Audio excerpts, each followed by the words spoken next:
Ici Rachel Cossette pour le ministère Le Chemin.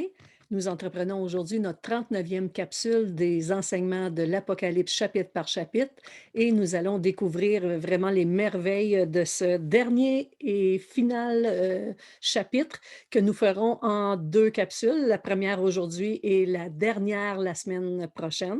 Et vous invite vraiment à participer jusqu'à la fin parce que nous allons découvrir le plan final de Dieu, le plan majestueux que Dieu avait entrepris pour l'homme dans toute sa création. Il y avait un but pour la création et nous allons comprendre ça plus la semaine prochaine. Mais aujourd'hui, on entreprend le chapitre 22 pour comprendre chacune des parcelles de ces paroles qui ont été dites à Jean, qui est toujours sur l'île de Patmos et qui entend les paroles que l'ange lui communique. Alors, si nous lisons au chapitre 22, les premiers versets, je vais m'arrêter juste au verset 5. Et il me montra un fleuve d'eau de la vie, limpide comme du cristal, qui sortait du trône de Dieu et de l'agneau. Au milieu de la place de la ville et sur les deux bords du fleuve, il y avait un arbre de vie, produisant 12 fois des fruits, rendant son fruit chaque mois, et dont les feuilles servaient à la guérison des nations. Il n'y aura plus d'anathème, le trône de Dieu et de l'agneau sera dans la ville, ses serviteurs le serviront et verront sa face, et son nom sera inscrit sur leur front. Il n'y aura plus de nuit, il n'y aura plus besoin de lampe ni de lumière, parce que le Seigneur Dieu les éclairera. Ils régneront au siècle des siècles. Alors aujourd'hui, Père, dans ta grande maison éternelle, nous voulons entrer dans les découvertes des Écritures, la découverte des petites choses, des perles de révélation qu'il y a à l'intérieur de ta parole pour nous amener à une plus grande inspection, Seigneur, de nos cœurs, une plus grande rétrospection de nos vies, pour s'entretenir avec toi et pour garder la sainteté comme demeure et pour garder la fidélité comme engagement. Père, aujourd'hui, nous voulons te demander une onction particulière sur la terminaison de ces enseignements pour nous donner la soif de vivre éternellement avec toi. Pour la gloire de ton Fils Jésus, nous prions aujourd'hui et nous demandons cette onction qui descend du ciel. Amen. Alors aujourd'hui, comme nous venons de lire, ce que nous avons vu ensemble, c'est comme une véritable symbiose avec le livre de la Genèse où on retrouve des éléments très semblables lorsqu'on lit les premiers chapitres de la Genèse, justement. On parle du fleuve d'eau, on parle surtout du Jardin d'Éden. Quand Dieu a placé l'homme dans le Jardin d'Éden, on retrouvait le fleuve d'eau de la vie, l'arbre de vie, les feuilles et les fruits du jardin, et on voyait que l'homme cohabitait avec Dieu euh, particulièrement de manière très personnelle et sans contrainte de distance, si vous voulez.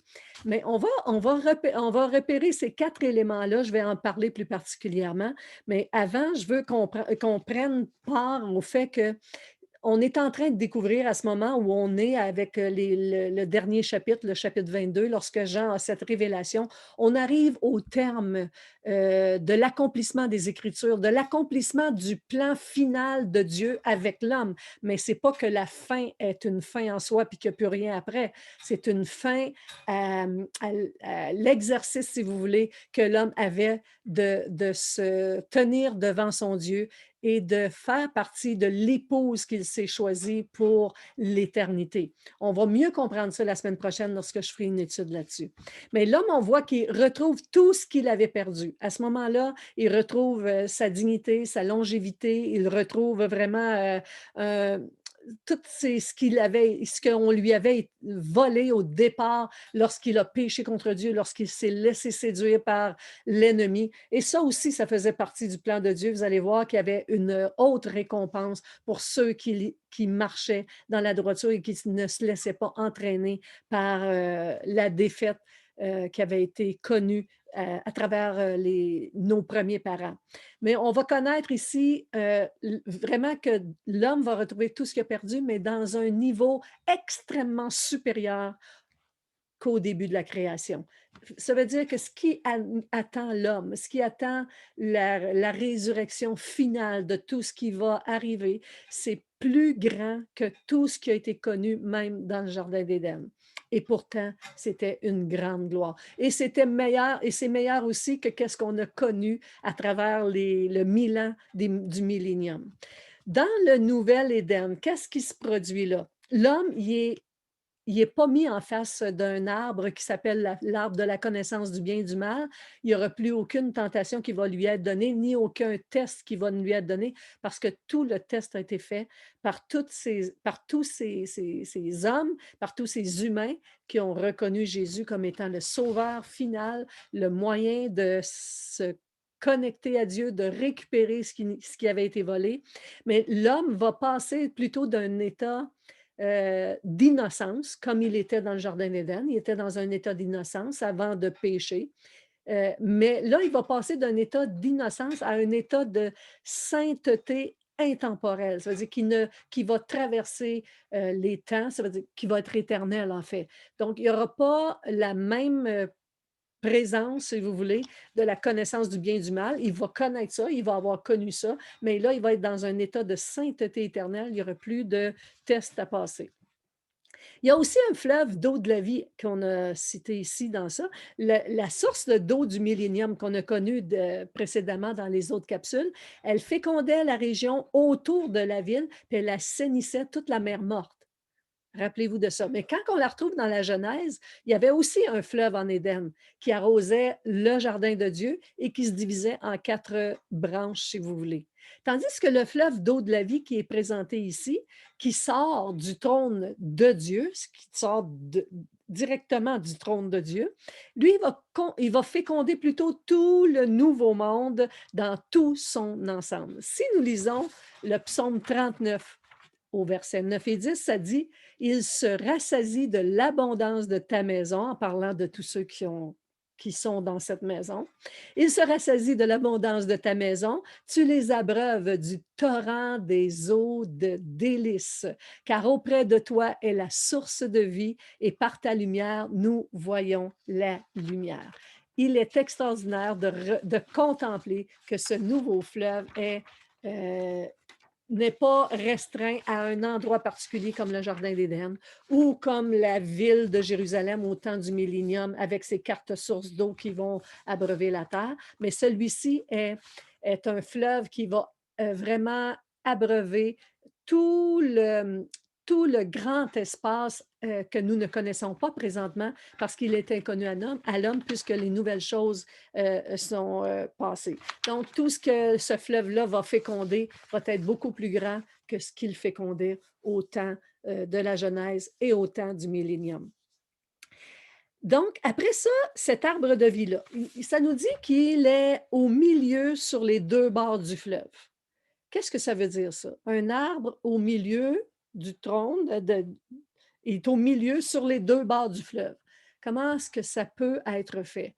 Là, on se pose des questions. Est-ce que ça s'agit d'un arbre de vie ou d'une espèce d'arbre qui s'appelle l'arbre de vie, qui va pouvoir justement être de chaque côté du fleuve et donner tout le fruit en sa saison, comme ça nous dit?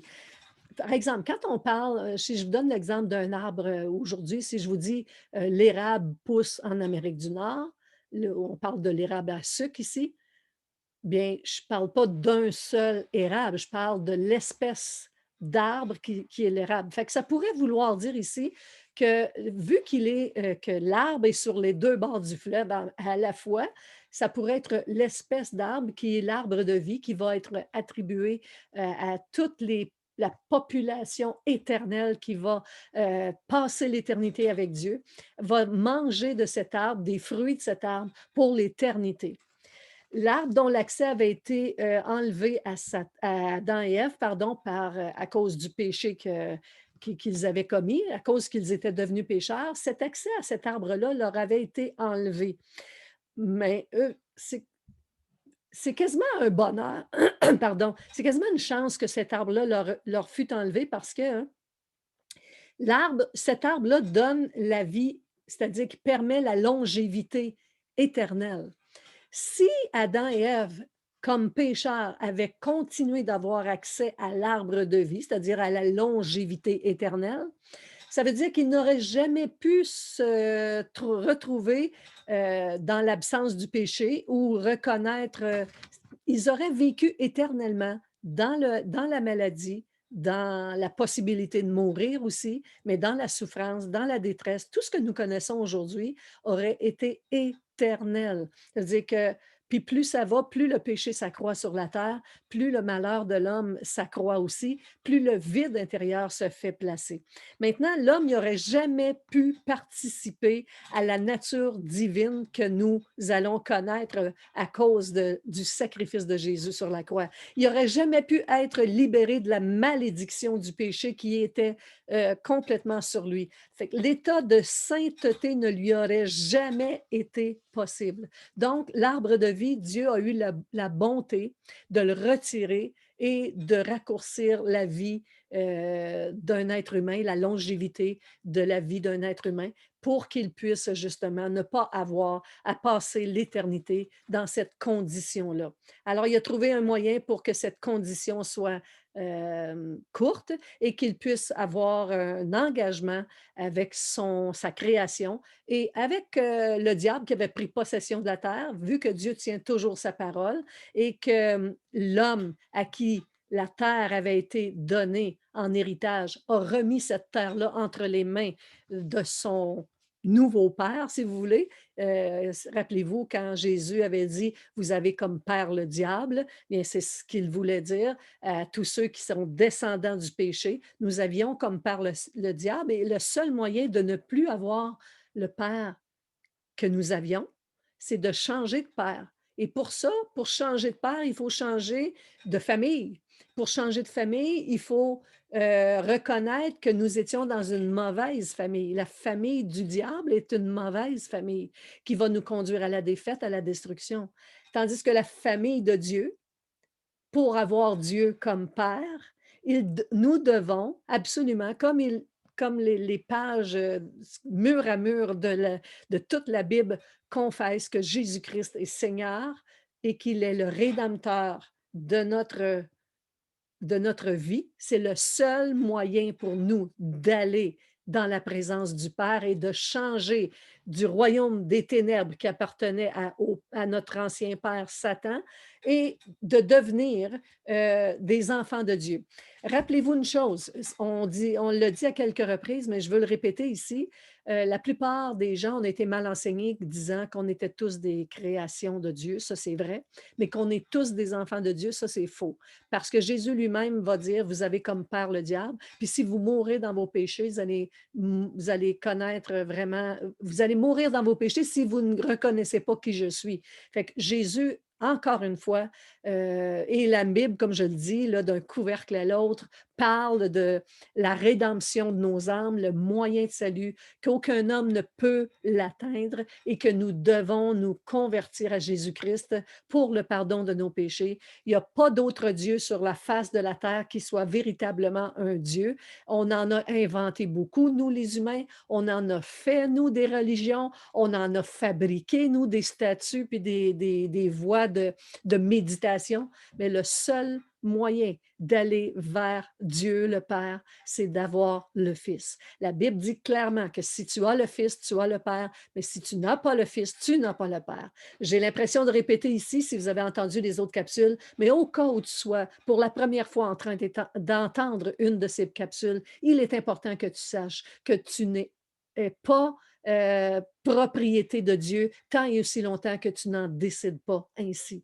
Alors que tous ceux qui vont vouloir demeurer comme ils sont, ne pas changer de camp, rester dans l'atmosphère dans laquelle ils vivent, dans les péchés dans lesquels ils vivent, ne connaîtront jamais la gloire éternelle du Père qui a envoyé son Fils pour le pardon de nos péchés, qui a payé la dette. Jésus a payé pour nous, a payé la dette qui nous était due. Ça veut dire vivre éternellement dans le péché et la malédiction du péché.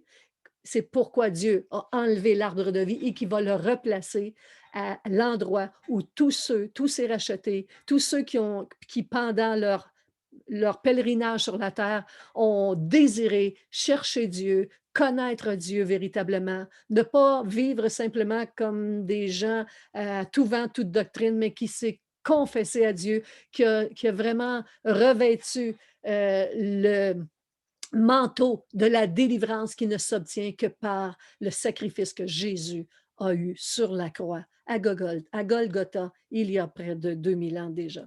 Donc, il n'y a pas de possibilité pour l'homme de trouver vraiment sa sainteté et son éternité sans avoir Jésus-Christ comme Seigneur et Sauveur. Dans l'éternité, on voit que cette prolongation de la vie va être là parce que l'arbre de vie, comme on vient de le décrire, est-ce que ce sera une espèce répandue sur toute la terre ou un arbre où on ne sait pas comment l'homme va voyager à cette époque-là parce qu'il y a vraiment une transformation de l'humain. On sait que la matière n'est pas comme on la connaît aujourd'hui. On sait que la plupart ou toute chose va être transparente, translucide, brillant de lumière. Ça veut dire que peut-être qu'on va avoir juste à penser à être un endroit pour y être, alors qu'un seul arbre suffirait. Mais si ce n'est pas le cas, l'arbre va être probablement une espèce d'arbre répandu sur les deux bords du fleuve qui va véhiculer sur tout le grand État éternel dont la capitale est la Nouvelle Jérusalem qui est descendue du ciel, qui abrite, donc elle est habitée de tous les saints qui sont partie prenante de l'épouse, si vous voulez, qui ont confessé Jésus-Christ, mais qui l'ont gardé et qui ont gardé le désir du retour de Jésus. Nous parlerons la semaine prochaine comment c'est important encore de s'attendre à ce que Jésus revienne. Les chrétiens qui ne vivent pas, qui vivent sans se préoccuper du retour de Jésus, et ils ont quelque chose qui leur manque parce que c'est extrêmement essentiel puisque Dieu nous le révèle et qu'il nous dit que heureux celui qui lit ce livre et qui y porte son attention et qui garde la prophétie de ce livre. On le revoit tantôt, ça aussi. Donc, cet arbre, si on continue d'en parler de cet arbre-là, qui est l'arbre de vie, il nous dit qu'il donne 12 fois son fruit. On est porté à croire que c'est 12 mois, une fois par mois, parce que tout de suite après, ça dit que il va porter son fruit chaque mois. Mais ça ne dit pas qu'il va porter du fruit 12 mois de temps, mais 12 fois.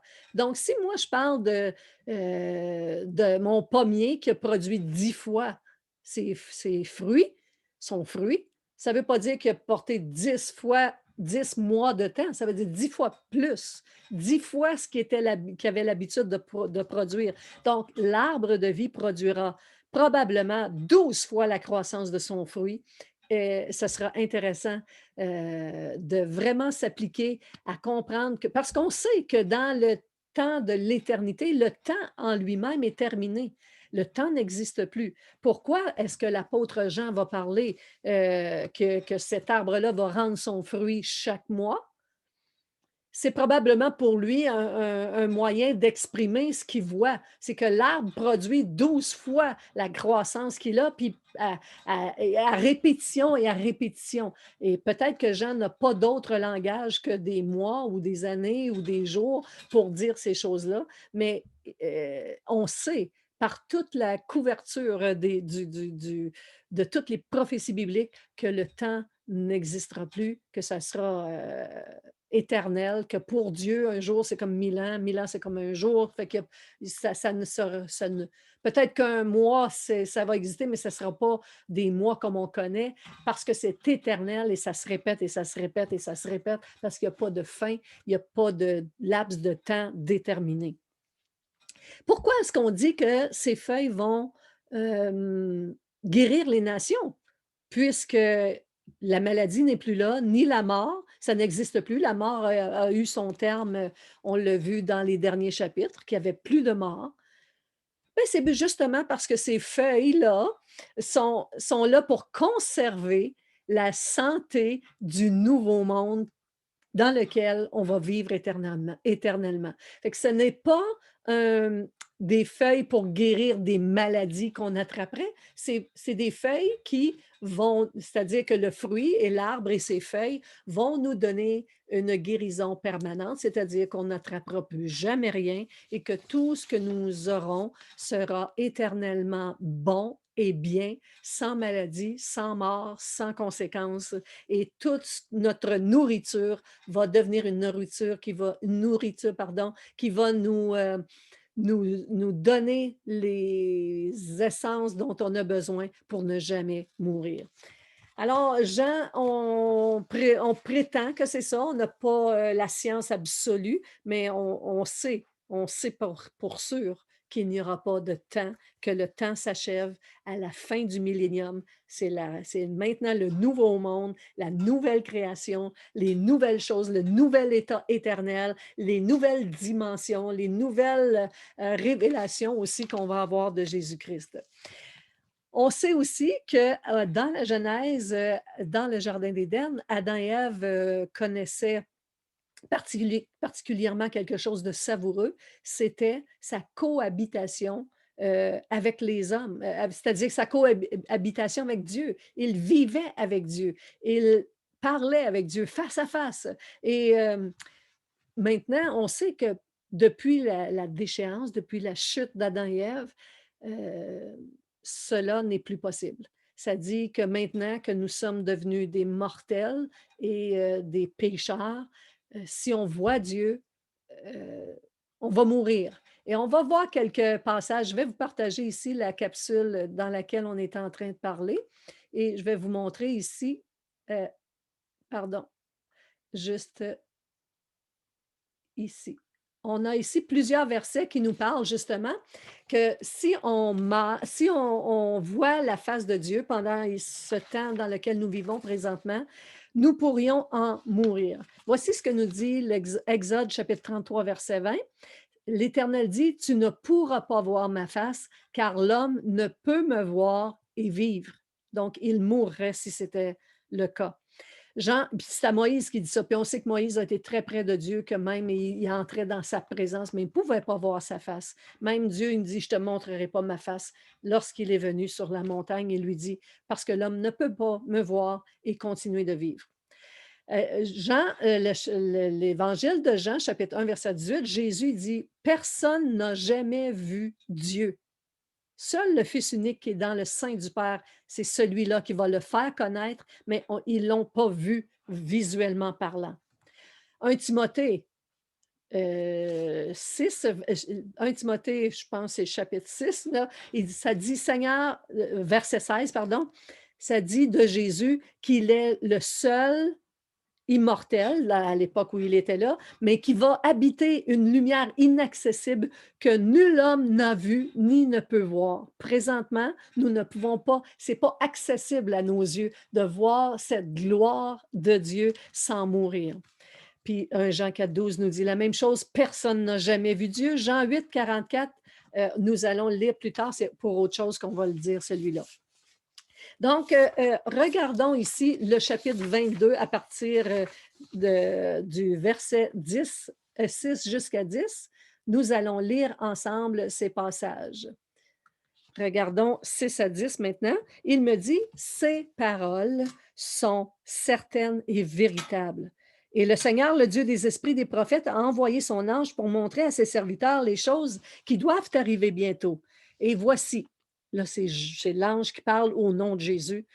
C'est comme s'il y avait le et ici, c'est assez particulier. C'est un mot grec qui veut dire qu'on change d'interlocuteur ici. Donc, c'est plus l'ange qui parle, c'est celui qui dicte à l'ange. Donc, c'est Jésus lui-même. Il dit, et voici, je viens bientôt. Heureux celui qui garde les paroles de la prophétie de ce livre. C'est moi, Jean, qui ai entendu et vu ces choses. Et quand j'ai entendu et vu, je l'ai tombé aux pieds de l'ange qui me les montrait pour l'adorer. Mais il me dit, garde-toi de le faire, je suis ton compagnon de service et celui de tes frères les prophètes et de ceux qui gardent les paroles de ce livre. Il dit, adore Dieu. Et il me dit, ne scelle point les paroles de la prophétie de ce livre, car le temps est proche. Remarquons encore une fois la grandeur de chacune de ces paroles. On voit ici, c'est comme tout, c'est comme si on arrivait à la fin là, de toute la description des événements futurs, mais c'est comme l'épilogue, ça veut dire le résumé de toutes les paroles de la prophétie qui ont décrit l'histoire de notre futur glorieux et majestueux et surtout éternel. Tous les desseins planifiés de Dieu vont être accomplis à ce moment-là et achevés. Tous les rebelles, c'est-à-dire les hommes ou les anges, auront été condamnés et jugés. Ils seront d'ailleurs les seuls à garder en mémoire ce qui se sera produit dans le passé.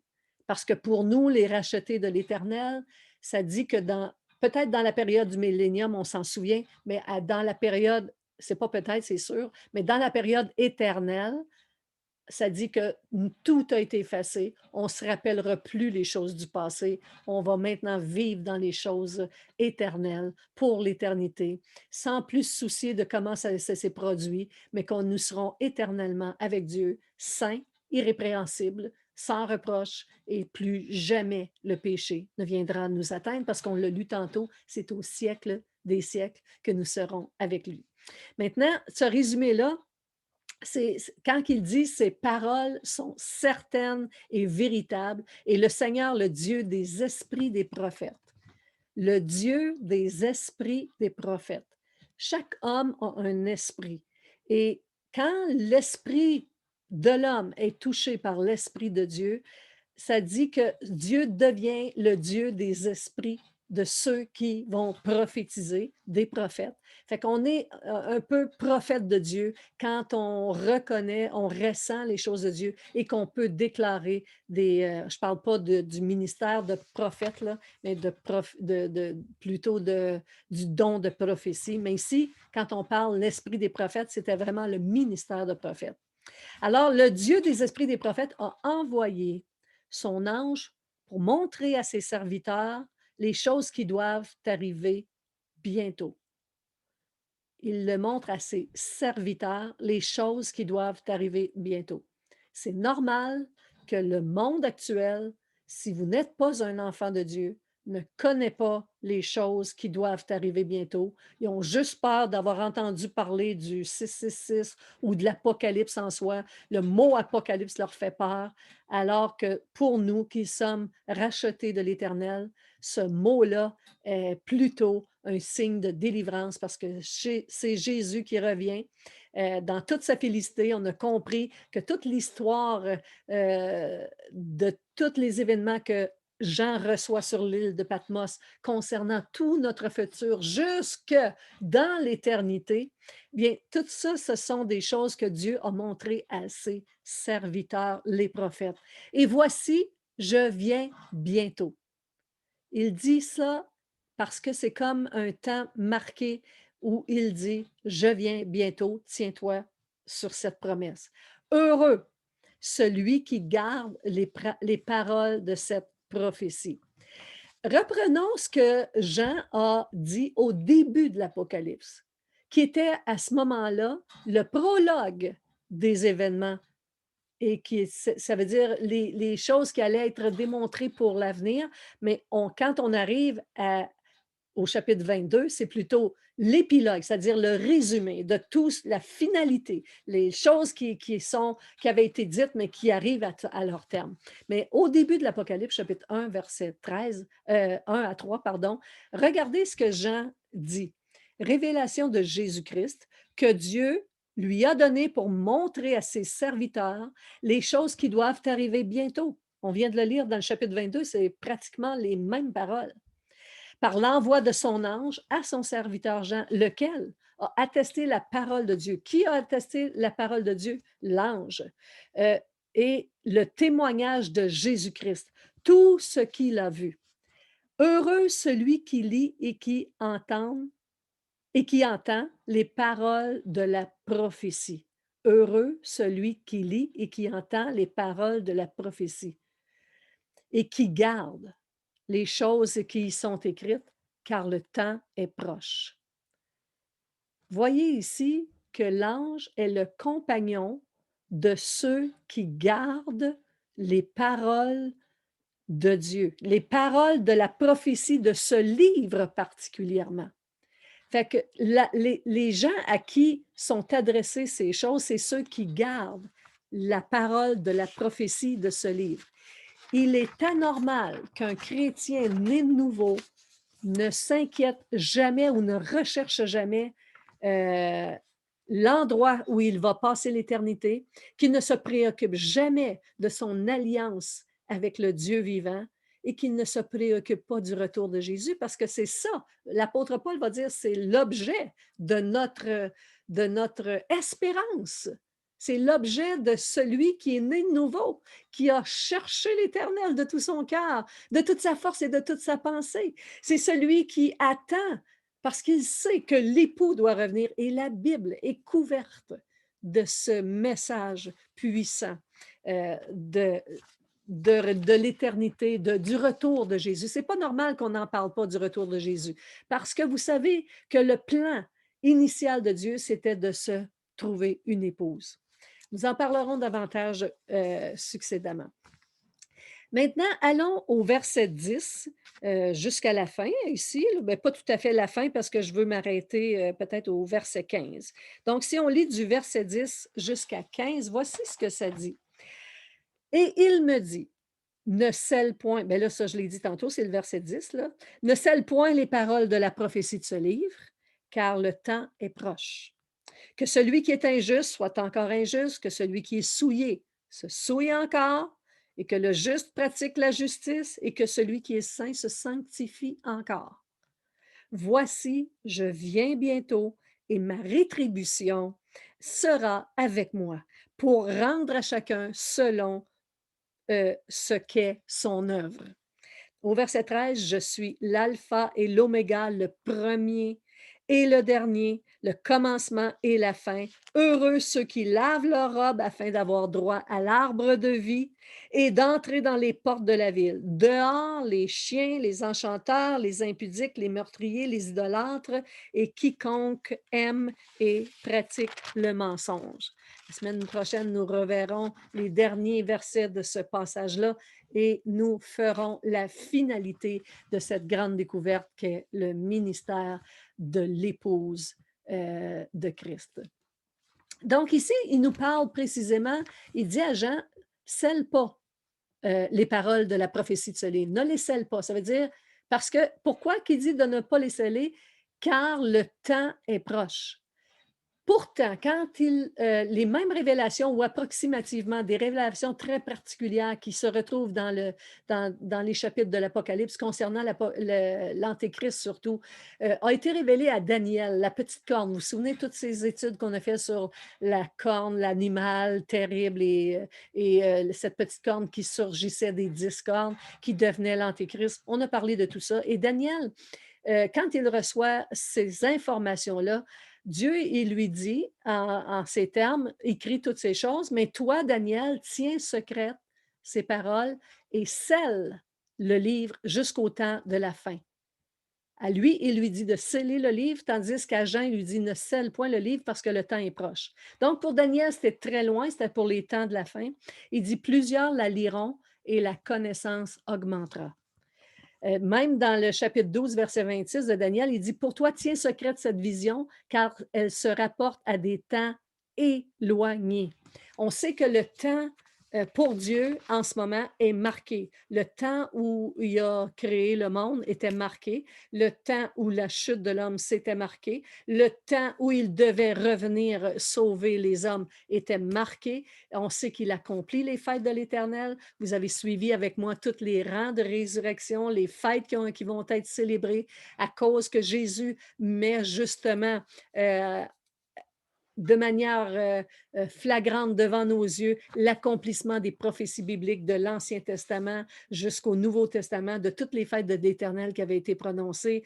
Il va mettre en action, il va révéler justement par sa propre personne la Pâque, la résurrection, la Pentecôte et toute la fête des tabernacles. Ici, au moment où Jean, on se parle au chapitre 22, la fête des tabernacles est terminée et nous entrons dans la dernière, c'est-à-dire la dernière fête a été célébrée. Il n'y aura plus de tabernacle, il n'y aura plus de temple, parce que nous passerons l'éternité avec Dieu qui est lui-même le temple, qui est lui-même la lumière, qui est lui-même le sacrifice, qui est lui-même tout ce dont nous avions besoin pour vivre éternellement.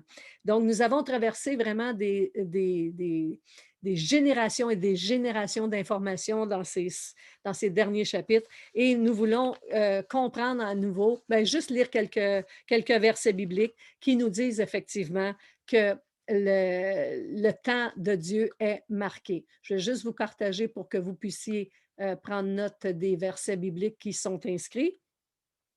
Alors ici, si on reprend le 1 Pierre, chapitre 1, verset 20, ça nous dit, moi je sais qu'on parle de Jésus ici, vous pourrez le lire précédemment et après aussi. Jésus prédestiné avant la fondation du monde et manifesté à la fin des temps à cause de vous. Manifesté, ça veut dire rendu à l'évidence. Ça veut dire que c'est le temps où toute chose va être, il y a un temps marqué pour la fin des temps. Ensuite, Daniel 11, 27, ça dit, les deux rois chercheront en leur cœur à faire le mal et à la même table, ils parleront avec fausseté, mais cela ne réussira pas car la fin n'arrivera qu'au temps marqué. Donc, Dieu a un calendrier pour tout le temps qui a été créé pour toute l'histoire terrestre et de l'humanité. En Ecclésiaste chapitre 3, verset 11, ça dit Dieu il a fait toutes choses bonnes en son temps. Même, il a mis dans le cœur de l'homme la pensée de l'éternité, bien que l'homme ne puisse pas saisir l'œuvre que Dieu fait du commencement jusqu'à la fin. On ne saisit pas parfaitement. C'est trop grand pour l'homme de tout comprendre. Mais comme des choses nous sont révélées, on s'en approprie et on en fait une dégustation savoureuse. Daniel chapitre 8, verset 17, à la fin du verset, ça dit « Sois attentif, fils de l'homme, car la vision concerne un temps qui sera la fin. » Ah, mon doux, que c'est bon de savoir que Dieu sait où est-ce qu'il s'en va, qu'il n'est pas perdu dans son calendrier, qu'il continue de vivre selon ce calendrier-là, qu'il ne cherche pas à gauche et à droite, qu'il ne tantonne pas, il ne va pas à tâtons, justement, il sait exactement où est-ce qu'il s'en va. Donc, le texte là, du verset 10, c'est empreint d'un sentiment d'urgence, on dirait, de passer à l'action. Quand il dit voici, je viens bientôt, ou le temps est proche, ou toutes ces significations personnalisées de la part de Jésus lui-même qui dit ces choses, on dirait que c'est comme une empreinte d'un sentiment d'urgence à agir, à ne pas attendre trop longtemps ou de remettre ça à la fin de notre vie terrestre, parce qu'on ne sait pas quand est-ce qu'on va quitter cette terre. Personne ne sait quand est-ce qu'il va mourir exactement. Aujourd'hui, on connaît que les gens demandent l'assistance à mourir, mais en réalité, s'ils connaissaient Dieu, ils sauraient qu'ils pourraient vivre beaucoup plus longtemps en recherchant ce que Dieu a pour eux, comme Jésus, lorsqu'il est venu, a donné la vie, a ressuscité les morts, a guéri les malades. C'est encore possible aujourd'hui et c'est encore quelque chose d'effectif. Quelqu'un qui veut vivre, oui, je comprends que la douleur est extrême, je comprends aussi que c'est insupportable, mais il y a quelqu'un que vous devez recevoir pendant que vous êtes vivant.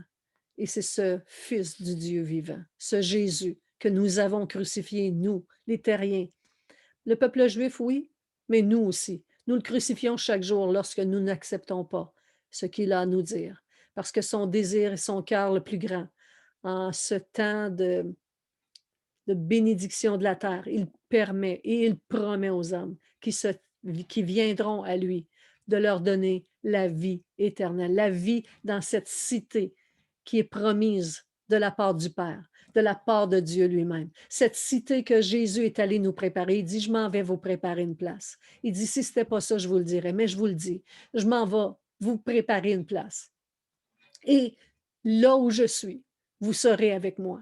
Fait que Jésus s'en va préparer une place et la semaine prochaine, on verra combien ces paroles-là sont puissantes dans la bouche de Jésus et qu'il accomplit quelque chose que les Juifs de l'époque comprenaient très bien. parce que ça concernait le mariage entre un époux et son épouse. Le temps d'attente qu'il y avait entre les fiançailles, ou plutôt ce qu'ils appelaient le mariage, c'était les fiançailles que nous appelons des fiançailles, c'est le mariage, mais le mariage n'était pas consommé tout de suite. Il devait attendre le retour de l'époux parce que l'époux partait et l'épouse se tenait vraiment pure, sans reproche, sans tâche, en attendant son époux et se préparant. Et c'est pourquoi Jésus prend cette figure, cette parabole, si vous voulez, cette figure pour nous montrer que le mariage dans lequel il veut s'engager avec nous est présent. C'est pourquoi il nous dit de nous préparer comme une épouse, d'être dans l'attente. C'est pourquoi quelqu'un qui n'est pas dans l'attente de l'époux, c'est-à-dire dans l'attente du retour de Jésus-Christ, s'il y a quelque chose qui cloche. C'est pas un véritable chrétien ou c'est quelqu'un qui ignore les choses que Dieu a pour lui, qui a mis de côté. Alors, l'enlèvement ne sera pas pour lui. L'enlèvement, c'est pour ceux qui attendent l'époux et qui ne dorment pas et qui ont fait provision d'huile. En fait, un jour, pendant le retour de Christ, lorsqu'il reviendra, les vierges sages et les vierges folles sont toutes endormies. Et quand la porte, quand on annonce l'époux, les vierges sages s'éveillent et courent à la rencontre de l'époux. Les autres sont en arrière et ils ne comprennent pas ce qui vient de se passer. Bon, on voit qu'il y a quelque chose qui se passe, mais quand la première évidence des rachetés de l'Éternel qui attendaient l'époux et qui avaient fait provision d'huile, ça veut dire provision de l'Esprit de Dieu, des paroles de Dieu, qui avaient gardé les paroles de la prophétie, comme ça nous dit ici, sont entrés dans la place des noces, si vous voulez. Le retour de Jésus-Christ, c'est l'enlèvement de l'Église, premièrement. Et lorsqu'il revient, il vient chercher son épouse. Et lorsque la porte est fermée aux autres qui étaient moins sages, ça veut dire qui ne pensaient plus à ça, le retour de Jésus, et qui ne se préoccupaient pas de ça, la porte a été fermée. La porte a été fermée. Triste, triste réalité. Et ces gens sont laissés dans cette période de tribulation qui va venir sur le monde, qui va être incomparable de tous les cataclysmes qui ont existé sur la terre. La parole de Dieu nous dit qu'il n'y aurait jamais rien eu comme ça qui va se produire dans les années de tribulation, de jugement de Dieu, des hommes qui seront restés sur la terre. Pourtant, le moyen de salut est encore là et c'est encore le temps d'accepter Jésus-Christ aujourd'hui, si vous êtes devant cet écran, de dire, Seigneur Jésus, viens dans ma vie, sauve-moi. J'ignore ces choses, je ne les comprends pas, mais tu ne m'as pas demandé de comprendre, tu m'as demandé de me repentir de mes péchés, de me repentir de ne pas adhérer à, à ton sacrifice, de ne pas avoir accepté ce que tu as fait pour moi et de t'avoir rejeté tout au long de ma vie. Viens dans ma vie, viens dans mon cœur, accepte de me sauver aujourd'hui et j'accepte cette alliance que tu veux avoir avec moi. J'accepte d'attendre ton retour. J'accepte d'attendre dans un temps où je me prépare à te recevoir, de recevoir lorsque tu reviendras. Alors, les disciples de Jésus étaient comme ça. Et ils pensaient, de leur génération, ils s'attendaient à ce que Jésus revienne bientôt, parce que Jésus leur avait dit, je reviens bientôt. Et pour eux, bientôt, ça pouvait dire, ça pouvait vouloir dire n'importe quoi, mais ce que je sais, c'est que pendant toute leur existence, ils ont été des personnes qui ont servi Dieu en attendant qu'il revienne, qui ont été conscients qu'il devait revenir. Parce que d'autres disaient, ben voyons non, c'est quand le retour? Ça fait tellement longtemps qu'il dit ça, il n'est pas revenu.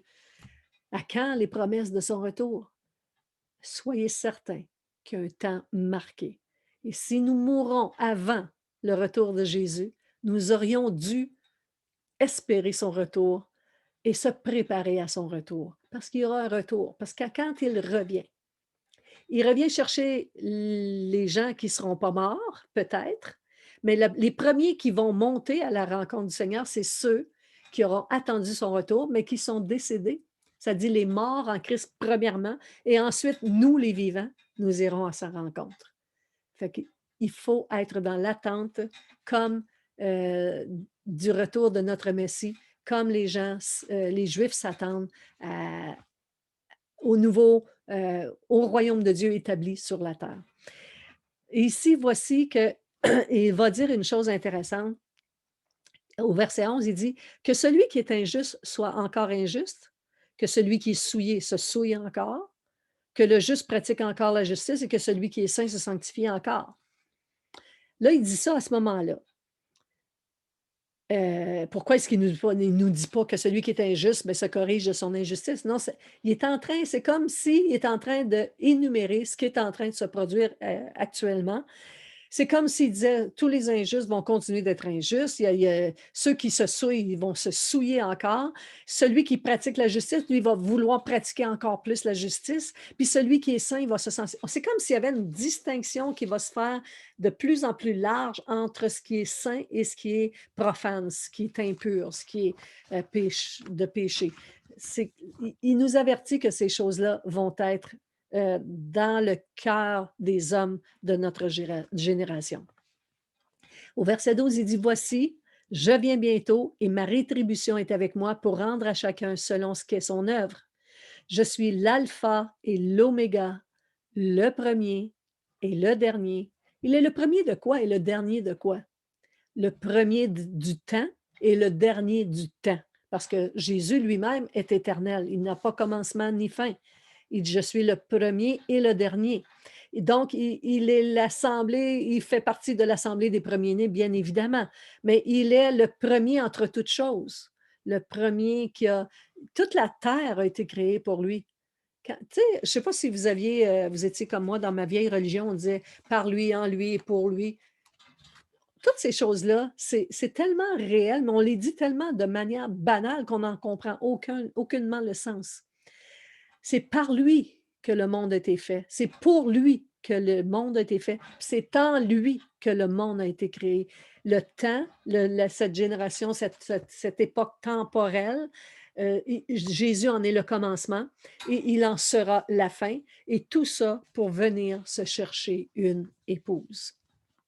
Il dit, heureux ceux qui lavent leur robe. Ça veut dire ceux qui changent le vêtement de pécheur à un vêtement de justice et de sainteté qui ne s'obtient que par Jésus seul.